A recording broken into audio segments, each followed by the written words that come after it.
¿Cuál es el enemigo de la lúdica? ¿Existe un enemigo de la lúdica? Hoy vamos a hablar de eso porque muchos de ustedes me han escrito, me han comentado. Últimamente he tenido diálogos con muchos amigos y con muchas amigas y conocidos con respecto a la sociedad, cómo hace para manipularnos de cierta manera. Pero ¿qué es lo que está manipulando la sociedad en nosotros? Hoy vamos a hablar del enemigo número 1 del juego y cómo el mismo juego es el que nos ayuda a vencerlo. Bienvenidos y bienvenidas a Acra Vida, una vida mejor.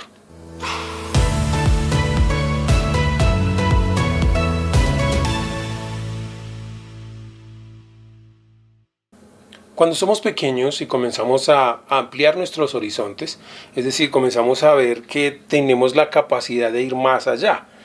Primero caminamos, ¿sí?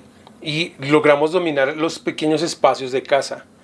Pero resulta que afuera hay un mundo extraordinario que nos espera. Y tenemos también este cuerpo maravilloso, y cuando logramos dominar la sujeción y todo este proceso, y cuando logramos dominar la fuerza en nuestras piernas, entonces queremos subir, ir más arriba, alcanzar cosas que están muy lejos, ¿sí? Ir más rápido. Queremos hacer más. Y eso que estamos hablando únicamente de nuestro cuerpo, de lo que nuestro cuerpo puede hacer. Les había comentado antes que más o menos a los 2 años nos cercenan esa capacidad de seguir jugando. ¿Cómo funciona eso? Eso lo hace algo que tienen todos los adultos, desafortunadamente. Cuando perdemos nuestra capacidad de jugar tan jóvenes, al crecer, crecemos con una cantidad de sensaciones internas de incapacidad que se llaman miedo. Entonces el miedo es algo que nos congela o que nos impide lograr lo que queremos, ¿sí? Es una sensación de incapacidad. Yo me siento incapaz de.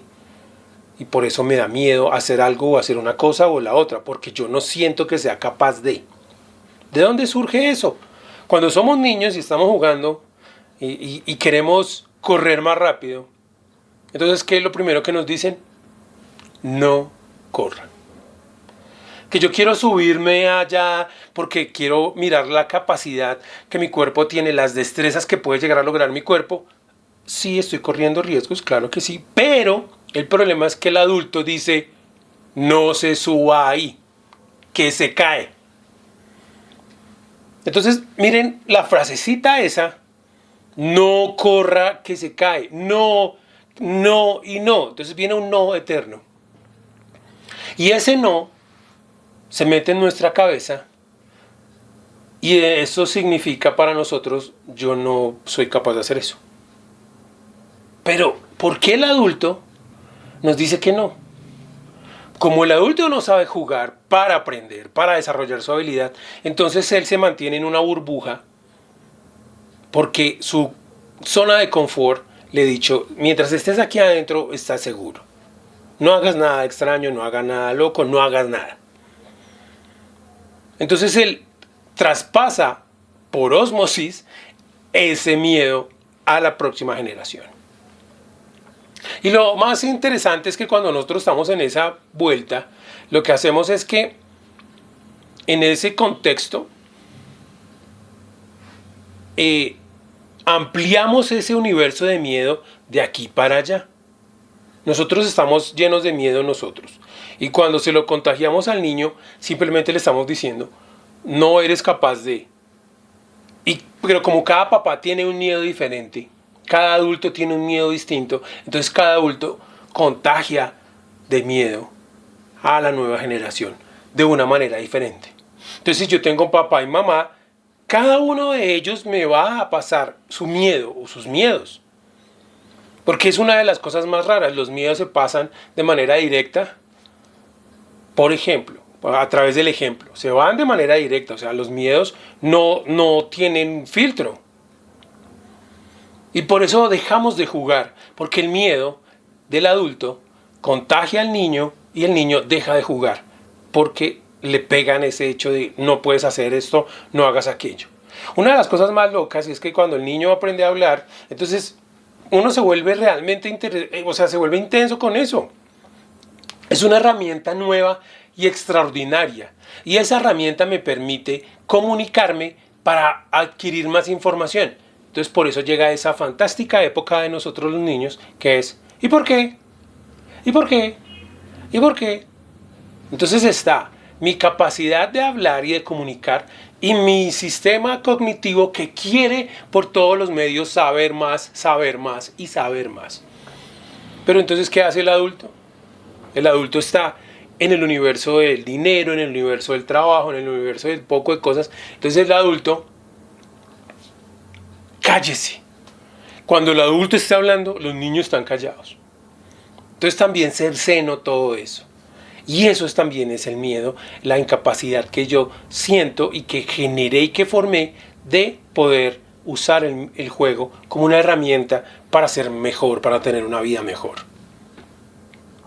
Entonces cuando ya soy un adulto y tengo 30, 20, 30, 40, 50 años, llevo muchísimo tiempo utilizando herramientas para intentar hacer las cosas lo mejor posible, pero son herramientas que me vendió la sociedad.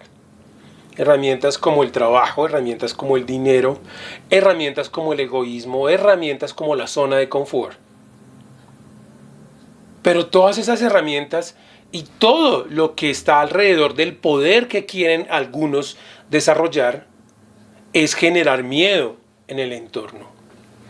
Cuando yo necesito un líder, entre comillas, digamos que un líder político, un presidente, necesita desarrollar algo y la sociedad no está de acuerdo, lo primero que pasa después de eso es que comienzan a haber robos, comienzan a haber atracos, homicidios, inseguridad, miedo en la sociedad y la sociedad comienza a exigir un cambio. Entonces, yo le estaba diciendo que este era el cambio, por favor hágalo. ¿Sí? Y si este político que está haciendo esto y que puede ser algo positivo, pero a la otra gente no le sirve, no le gusta lo que está haciendo, entonces ellos generan miedo en la sociedad para que este que está haciendo algo positivo caiga y ya no lo apoyen más. El mismo hecho de que si no tienes un papel o un poder adquisitivo, no eres nadie, es que te están generando un miedo y ese miedo solamente se suple, se elimina entre comillas, aunque no se desaparece jamás, con más dinero. ¿Sí? Y por eso nos perdimos en eso. Pero el hecho de tener dinero y de conseguir dinero es un miedo latente de cómo voy a pagar, cómo voy a comer. ¡Ay, Dios mío! Pero si hubiéramos desarrollado el sendero de la lúdica, todo eso es distinto. Porque muchas cosas, cuando tú usas la lúdica y comienzas a usar tu imaginación, la mayoría de las cosas básicas que tú necesitas a diario, como comer, un techo y vestido, te llegan sin mucho que sea esforzón, no haya que esforzarse mucho. Pero mucha gente no lo cree, dice, no, yo necesito trabajar para conseguir plata, para tener un televisor más grande, para hacer un viaje más lejos que el que hizo mi vecino, para tener más ropa, para pagarle la universidad a mis hijos. ¿Para qué? Para que ellos vayan a un trabajo, consigan más plata y sigan dentro de la misma tónica. Y nadie se pregunta si hay otra opción.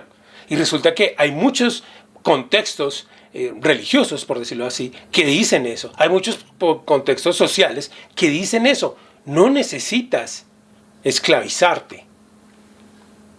Ni siquiera necesitas trabajar para vivir, ni vivir para trabajar. Es más, debes hacer que el trabajo desaparezca de tu vida y que haya otro tipo de actividades que tú haces, te generan placer, te generan paz, te generan orgullo, dignidad y que eso te suple todas las necesidades que tú puedas tener de alimento, de vestuario y de techo. De tener una vida digna, fantástica, no con lujos, sino con esas comodidades fabulosas que estar bien te ofrecen. He conocido gente que vive en mansiones extraordinarias y que no tiene una buena vida, que todo el tiempo está pensando en qué momento la familia le va a quitar la plata, en qué momento el otro competidor de su empresa lo va a echar, mejor dicho, y viven en un estrés, y viven en una amargura, y viven en un estado de rabia y de odio y de desespero total, y viven en una mansión. O se la pasan trabajando 24 horas por 24 horas y no viven, solo trabajan. Y tienen mucho dinero, sí, pero no tienen una vida mejor. También he estado en lugares de los que podríamos llamar que son extremadamente humildes, pero se pasa tan bueno en ese lugar, se vive tan rico en ese espacio, se come bien, se duerme bien, se habla bien, se divierte uno, hay paz, hay armonía, hay diversión, hay comida y hay un techo. No será una mansión, pero hay, y se pasa tan bueno. Y hay tiempo para departir, compartir, para abrazar, para reír, para vivir. Hay tiempo para una vida mejor. Entonces, si esas muestras están ahí, la idea es cómo llegamos a eso. Primero hay que enfrentar a tus miedos. Y dicen, pero ¿cómo hago para enfrentar a los miedos? Primero, reconocerlos cuando uno los puede ver. Y segundo, jugar. Usar la lúdica para enfrentar al miedo. Esa es la maravilla. Porque cuando éramos niños aprendimos a caminar jugando.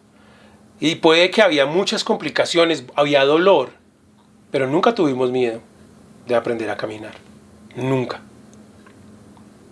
A pesar de que es un proceso doloroso porque uno se cae, uno se pega, uno se golpea. Pero no nos dio miedo. Entonces la idea es conservar esa energía fabulosa que tenemos cuando somos niños y tenerla aquí en el presente cuando somos adultos. Conservarla en este instante cuando somos adultos. Ese es el secreto. Y la única manera es usar la herramienta que nos dio naturaleza que usábamos cuando éramos niños. Jugar.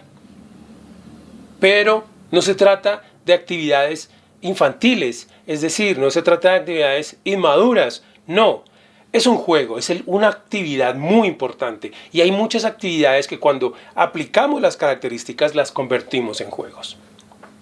Entonces, si quieren vivir esa experiencia, en el video anterior les dejé una actividad para vivir en familia para comenzar ese camino de la lúdica.